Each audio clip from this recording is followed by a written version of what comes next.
आदेश जनतेचा न्यूज चॅनेलमध्ये आपलं सगळ्यांचं सहर्ष स्वागत। पाहूयात काही ठळक आणि महत्त्वाच्या घडामोडी। माझ्या भावाला खूप वेदना दिल्या त्या हरामखोरांना काय करणार हे मुख्यमंत्र्यांनी सांगावं। धनंजय देशमुख यांची काळीज हेलावून टाकणारी ही पहिली प्रतिक्रिया। राष्ट्रवादीच्या कार्यालयात सगळे आरोपी बसत होते आणि त्या हरामखोरांना पोलीस यंत्रणा पोसत होती असं धनंजय देशमुख यांनी म्हटलंय। माझ्या भावाला 3 तास मारहाण होत होती आणि त्या हरामखोर आरोपींना मदत करणाऱ्या पोलिसांनी आमची दिशाभूल केली। माझ्या भावाला झालेली भयानक मारहाण पाहून काळीज हेलावून गेले, खूप वेदना होत आहेत अशी पहिली प्रतिक्रिया धनंजय देशमुख यांनी दिली आहे।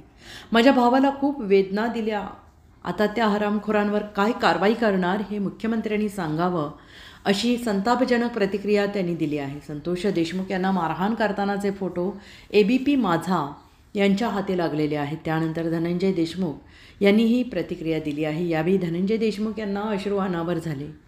मस्साजोगते सरपंच संतोष देशमुख हत्या प्रकरणानं महाराष्ट्र हादरला आहे आणि नुसताच हादरलेला नाही आहे, तर या हत्येच्या घटनेनं महाराष्ट्राचं राजकारण समाजकारण ढवळून निघाले।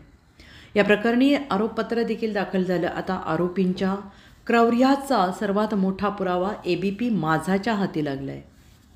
संतोष देशमुखांची हत्या करतानाचे आरोपींचे फोटो ABP माझाच्या हाती लागलेले आहेत। माणसाच्या रूपातला हैवान कॅमेऱ्यानं कैद केला आहे आणि यावेळी संतोष देशमुखांना मारहाण करताना एकमेकांकडे पाहून हसणं होत होतं, हसले जात होते। संतोष देशमुखांचे कपडे काढले का जात होते, त्यांना मारहाण केली जात होती आणि हे फोटो पाहून हा आपलाच महाराष्ट्र आहे ना असा प्रश्न प्रत्येकाला पडल्याशिवाय राहणार नाही। धनंजय देशमुख म्हणाले की पैशाच्या हव्यासापोटी ते काय करू शकतात हे सगळं माहीत आहे, तरीही त्या आरोपींचं समर्थन केलं जात होतं आणि याची चीड येते। मी आत्तापर्यंत संयमानं बोलत होतो कारण आपल्या हाती काही नाही हे मला माहीत होतं। आता जे काही समोर आले त्यामुळे भयंकर वाटतंय। माझ्या भावाला खूप त्रास दिला आहे आणि मला ते पाहून काहीच कळत नाही आहे। मी माझ्या लेकरांना काय सांगणार याची मला चिंता आहे। धनंजय देशमुख म्हणाले की वाल्मिक कराडने त्यांना सांगितलं होतं की संतोषला मारून टाका, त्यामुळे आरोपीला काहीच भीती नव्हती। त्या पोलीस यंत्रणांनी त्यांना पोसलं होतं। पोलिसांनी आमची दिशाभूल केली, आम्हाला दुसरीकडे पाठवलं। 3 तास मारहाण होत होती। राष्ट्रवादी पक्षाचं ऑफिस हे गुन्हेगारांचं ऑफिस होतं आणि या ठिकाणी ते हरामखोर बसायचे।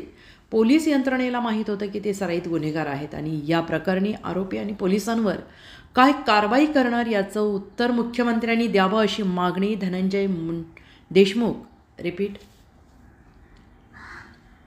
अशी मागणी धनंजय देशमुख यांनी केली आहे। ही हत्या पूर्व नियोजित होती आणि यामध्ये पोलीसही सामील आहेत असंही ते म्हणाले आहेत। नवनवीन बातम्यांसाठी पाहत रहा आदेश जनतेचा न्यूज चॅनेल। लाईक करा, कमेंट करा, कमेंटद्वारे आपली मतं आमच्यापर्यंत पोहोचवा, सबस्क्राईब करा।